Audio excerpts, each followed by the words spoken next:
3, 2, 1.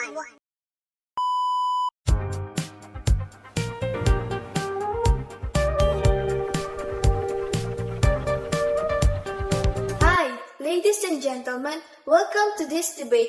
Today, our group will be divided into two. Our topic is all about language barrier and the resolution. And now, our group will represent to you the latest worldwide issue, which is yes to vaccination and no to vaccination. Guys, today in our society, do we still have the freedom to follow what we want or what we don't want? Many of us don't want to get vaccine because they are afraid that it might have side effects on their health. However, they don't have a choice because the decision came from the government. So, in this presentation, both groups have their own opinion and they will debate it. One group is yes to vaccination and the other group is anti-vaccination. For me, I choose to be a vaccinated person, not especially for my safety and security, but for others people into the society. It's because in our society as a citizen, we must consider the prospects of everyone's safety and well-being, for the reason that we are living as one community. So that every decision and action we expose and release, it will affect and influence our duties and privilege of each other.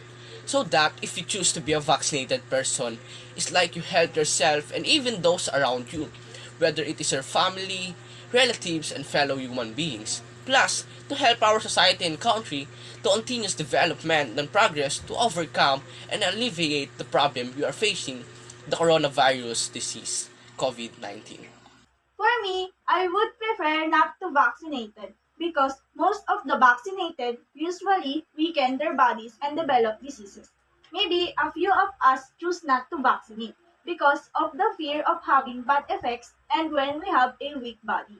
We cannot force the people who don't want to get vaccinated or don't agree with getting vaccinated because they just want to take care of themselves and their bodies. Medical science recognizes there is factors involving vaccination.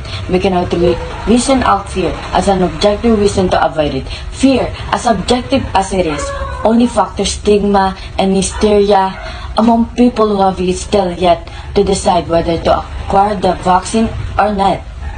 That's why the World Health Organizations and other organizations alike have published materials that combat mass hysteria and vaccination. These have concretized the idea that the risk factors are normal and should not be feared because the development of vaccine takes stringent paths and research to avoid complications once acquired by the human body.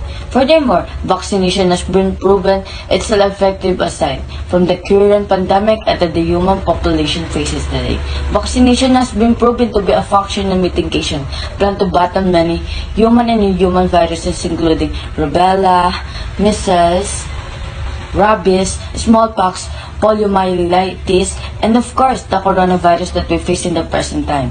As long as we continue to advocate facts and fight fake news about vaccination, fear does not have a place in the continuing development of medical sciences across the globe and the human population. So our feelings are invalid and we need to get vaccinated? And we don't need to feel fear. Even though you've heard the news that there are a lot of people who died because of the virus, and those people already got their vaccination. So now, where are the protection you're talking about? That vaccine can kill us, and no one can bring our life again. Not even those doctors and medical researchers you're talking about. So now tell me, is it necessary to get vaccination or not? Siyempre, in this day and age, we need to be vaccinated to avoid getting sick because cough, colds, fever, flu, and COVID are becoming more popular. For me, these antibodies will provide protection once a person is infected with the actual disease causing virus or bacteria. Group 1, I think you need the translator so that audience will fully understand your side. Vaccine is not for everyone. In fact, there are some cases that reported people who got vaccinated had a health complication. So don't blame people who don't want to get vaccinated because they're also protecting themselves. And it's not selfish if it's about their health. We live in a society where we can choose freely, so being unvaccinated is not a disadvantage. And it also doesn't mean that if you're vaccinated, you are safe from the disease caused by COVID-19. It is important to get vaccinated because it helps us to reduce the case of those who develop or are infected in COVID-19. And also it helps us to return to the things we used to. Ang sakit na COVID-19 ay maaari maging isang malalang sakit na pwedeng kumitil sa buhay ng maraming tao.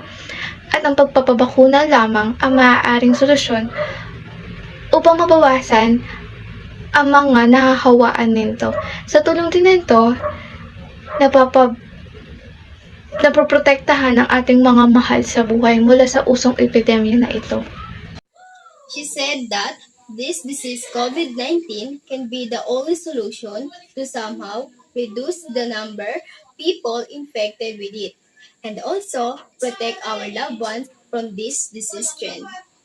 To end this debate, all I can say is, in my own opinion, vaccination is not necessary and be mandatory because we have our own antibodies in our body that can fight those foreign germs. We also have different immune system, strong and weak. And to those who have a weaker immune system, they doesn't need any vaccination because it can affect their body and it has a side effects. That's all. Thank you.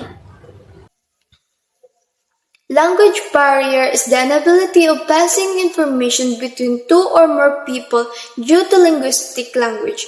This video represents of how we can resolve the language barrier miscommunication by getting the group 1 a translator to fully understand their sides. And I hope you got some lesson on our debate. And that's all. Thank you everyone for watching. Hope you like our presentation. Always take care and God bless us all.